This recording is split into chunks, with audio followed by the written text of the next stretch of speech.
Good morning, Amazon. Flash briefing. Jamie, here's your flash briefing. In NPR News. Live from NPR News in Washington, I'm Corba Coleman. Embattled New York Republican Congressman George Santos has voluntarily recused himself from serving on committees, according to GOP lawmakers.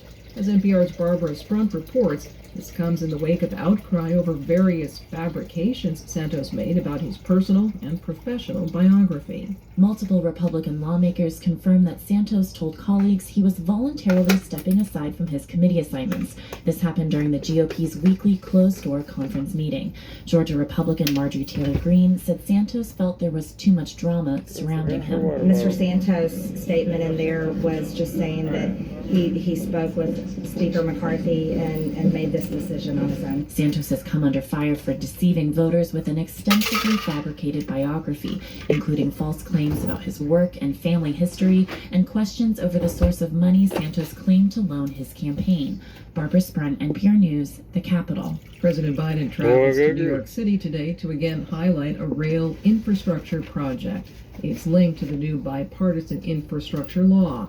NPR's Scott Detrow reports Biden has been touting the law's benefits. All week, President Biden is traveling up and down the East Coast, taking an extended victory lap for bringing back life to long-stalled tunnel projects.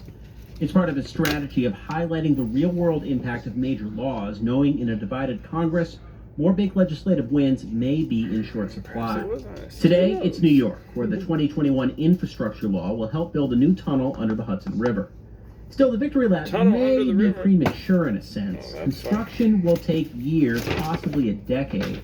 Scott Detrow, NPR News, Washington. Secretary of State Anthony Blinken has met Palestinian Authority President Mahmoud Abbas today in the West Bank. Blinken is urging Palestinians to resume security cooperation with Israel. The Palestinians suspended this as violence has grown between Israelis and Palestinians. Blinken says he is keeping some U.S. diplomats in the Middle East to try to help reduce Mideast tension. Weather forecasters say a winter storm is depositing a sheen of ice across much of the South today. The site says that more than 10,000 flights have been delayed so far today. National Weather Service meteorologist Mark Chenard says several states are facing dangerously icy conditions. We're expecting several rounds of freezing rain to impact portions of Texas, Oklahoma, Arkansas, even into Tennessee. There are ice storm warnings up now for most of western Tennessee. Up to 0.3 of an inch of ice could form. Forecasters say that's enough to break power lines and cause deadly traffic accidents. On Wall Street, the Dow is now up nearly 100 points. This is NPR. Pope Francis has arrived in Democratic Republic of the Congo on a hugely anticipated trip. He'll later travel to South Sudan. Both countries have large Catholic populations and have suffered from long, violent conflicts. NPR's Emmanuel Akinwoto reports this is something the pontiff is expected to discuss. Thousands of people are on the streets of the capital Kinshasa, hoping to catch a glimpse of Pope Francis.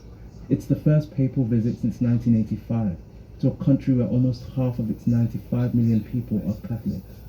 His trip to the DRC and then to South Sudan will highlight the long-running conflicts in both countries and the rising importance of Africa to the future of the Catholic Church. Africa is the fastest growing region for the Church, with more than 200 million worshippers, but the continent remains underrepresented in Vatican leadership. In Kinshasa, the Pope is scheduled to conduct masses, meet numerous groups, victims of violence, and attempt to lift the country's spirits. Emmanuel Akinwoto, NPR News, Lagos. Officials in Pakistan say at least 100 people have now been killed in a devastating bombing. The attack targeted a mosque in the city of Peshawar. A New Mexico prosecutor is expected to file charges of involuntary manslaughter today against actor Alec Baldwin and a film weapons supervisor. This is over the death of cinematographer Helena Hutchins on a movie set in 2021. Baldwin was rehearsing a scene when the gun he was holding discharged, killing Hutchins. And that's not his fault, man. That's the prop I'm person's Corba fault. Coleman, Let's get it NPR right. News. The person that gave him the prop This Is that message false? comes from NPR sponsor Capella They didn't University. check it for live Capella round. is rethinking higher education. With their FlexPath learning format, you set your Whoever own loaded deadlines that and prop move gun, at a is pace that that false? works for you. Not the Explore person that a pulled the different trigger, way man. forward at capella.edu. In NASA news, Vice President Kamala Harris will award former NASA astronauts Douglas Hurley and Robert Benken the Congressional Space Medal of Honor at 4:25 p.m. EST on Tuesday, January 31st. Hurley and Benken will receive the award for bravery in NASA's SpaceX Demonstration Mission 2, Demo 2, to the International Space Station in 2020. 2 astronauts aboard the International Space Station will conduct a spacewalk Thursday, February 2nd, to continue the installation of hardware for future power system upgrades. The spacewalk is scheduled to begin at 8:15 a.m. EST and last about 6.5 hours. It's not a spacewalk, it's a repair job. Students from Been over Choctaw this. Nation Head Start, Jones Academy Elementary, and 7 area public schools in Durant, Oklahoma, will have an opportunity this week to hear from a NASA astronaut aboard the International Space Station. Como parte de su entreno por proporción a más recursos y información a nuevos públicos, la NASA ha lanzado nuevas páginas web con información sobre aeronáutica en español. El objetivo de estas páginas es hacer más accesible el contenido aeronáutico a la comunidad hispanohablante. Around here, anyway. As part of its effort to provide more resources and information to new audiences, NASA has launched new web pages featuring aeronautics information in Spanish. The web pages aim to make aeronautics content more accessible to the Spanish language community. In weather. In Seattle, it's 35 degrees Fahrenheit with flurries. Today's forecast calls for more of the same, with a high of 43 degrees and a low of 36 degrees. From NASA, Amazon. by Oh. Amazon. Tell us a joke. What's our joke today? What's a librarian's favorite mushroom? Talking.